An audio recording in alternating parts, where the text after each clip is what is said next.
the primary method for surveying moths is, of course, the moth trap.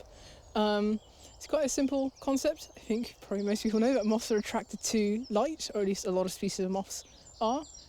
So the kind of moth trap that we've got is a box type trap. The way it works is similar to a lobster pot. So essentially the moths find it very easy to go in and very difficult to get out of the trap again.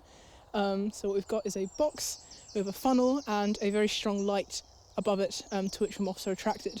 So the kinds of bulbs that we're using are actinic bulbs. They're very powerful and they produce a lot of UV light, which is quite important for catching moths.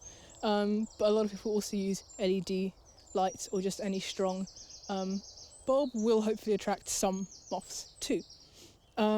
So what we tend to do is we tend to line the bottom of the box with egg boxes. This gives the moths a good place to hide and just to sit in the trap and not flutter around too much or try to escape when you try to get them back in the morning. And the nice thing about box type traps is that you can actually set them up and leave them out all night, and you don't have to be with the trap. The moths will just stay inside for the most part.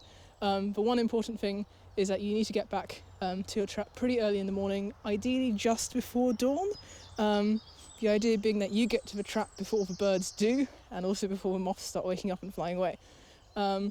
So what we're about to show you is a commercial box type trap, but you can make one yourself out of a bucket, for example. There's quite a few different versions of DIY traps which are quite easy to find on the internet and are relatively cheap to make. The alternative to a box type trap is also a sheet type trap, which is even easier to make.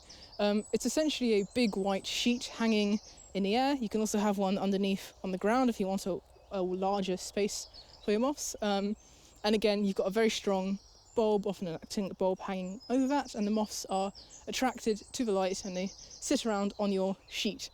It's a very good way to see all your moths at once. You do have to be there with the trap for however long you set it up, because the moths will find it very easy to get away. What moths you catch will depend a lot on what habitat you're working in and also which part of the country you're in. Different species of moths, of course, specialise on different food plants. So depending on the vegetation in your area, you're going to get different things coming into your trap. The number and the type of moths you catch will also depend on the time of year. So different moths emerge at different points in the year, and they've got different flight lengths. It's essentially the time when a moth is around, so to speak. And generally, like late spring, early summer are your best moments, with very, very few moths around in the winter, or with very few specialists, which you might be lucky to find. In terms of positioning the trap, ideally you want it in quite an open space. So what we're about to show you is quite a cluttered space, because we haven't really got an open space here. But ideally you want quite a clear line of sight for the moths to your trap. You don't really want to position it too close to large bodies of water. Moths don't tend to fly over those sorts of areas, so you'll probably catch less if you put it too close to like a lake or something like that. Small pond is fine. Once you start looking for moths, you'll be quite amazed at just how many there are. Compared to the number of butterflies we've got in the UK, there's an absolutely incredible variety of moths out there, and some of them are much, much, much more colourful than our nicest looking butterflies. So I might drop the name of the elephant hawk moth, which is a neon pink moth about this big. It's not extremely rare in the UK, so there is a chance that some of you might be able to get hold of one. So it's now the next day, around dawn time.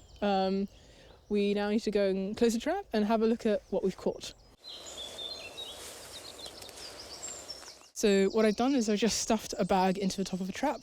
So I've taken off the top cone with the lights, and I've closed the trap so the moths don't escape. And you can actually keep a trap closed like this for a couple of hours. So if you send out one brave person to close the trap in the morning, and then the rest of you come in to actually have a look at moths slightly later, then that's fine, as long as you keep them in quite a cool and shaded place. So when you've got a moth trap, one of the most important pieces of equipment you're going to need is tubes or boxes to put your moths in, so they don't all fly away. So I've actually got 2 moths in here at the moment.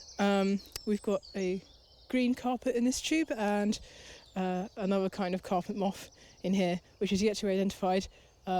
Neither of them actually eat carpets. I believe they're called carpet moths because of the colours and patterns on their wings.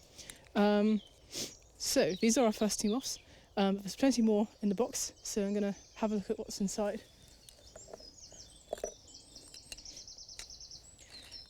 So moths will start to wake up in your trap, especially around morning, or if you've been sitting in there for a while. So you want to lift up your towel or bag or whatever you use to close the trap quite gently so they don't all come out at the same time. Let's see if there's anything. Oh. Already we have potential escapees. Okay. So often moths will try to crawl out of your trap, so it's quite easy to just put a tube or a box in front of them and they'll walk in. When you're handling moths, it's okay for them to sit on your hand. You're not going to hurt them that way, they're not going to hurt you. Just try not to touch the wings at all, because similar to butterfly wings, they're covered in scales, which is what gives the wings their pattern and also helps them with flight. And ideally the scales will stay on the wing rather than on your hands. So just try not to touch the wings and be gentle when you're handling them. Often you'll also find that moths like to settle on top of or on the underside of a bag you've put on the lid. So just be careful when you're lifting that. And they'll also, hopefully, they'll also often sit within the nooks and crannies of the egg boxes or crumpled paper you've put in, which is why it's in there. It's to try and stop the moths bashing about and escaping the moment you take them out. And again, you can gently try to coax them into the tube. Often you'll find that moths kind of just fall in the morning. They appear to be dead. They're not actually dead. They're just a bit drowsy first thing in the morning. As you can see, this guy is already waking up. One thing to bear in mind is to make sure your boxes and tubes are big enough for the moth to flutter around. So this is kind of the minimum size for this size of moth. You just don't want them bashing against the sides too much. Most of the moths you've seen are what we call macro moths, which is fairly large. We also have micro moths, which are tiny. This is like a medium-sized micro moth. They can get bigger than this, but they can also be much smaller, so that they're barely identifiable as a moth. And whilst we've got quite a few macro moths in the UK, we have way more micro moths. There's over 1,000 species of micro moths in the UK, so you're not going to run out of micro moths to observe, find and attempt to identify. They're quite tricky, but it's not impossible. This is a blood vein moth, so it's quite a large, colourful species of moth.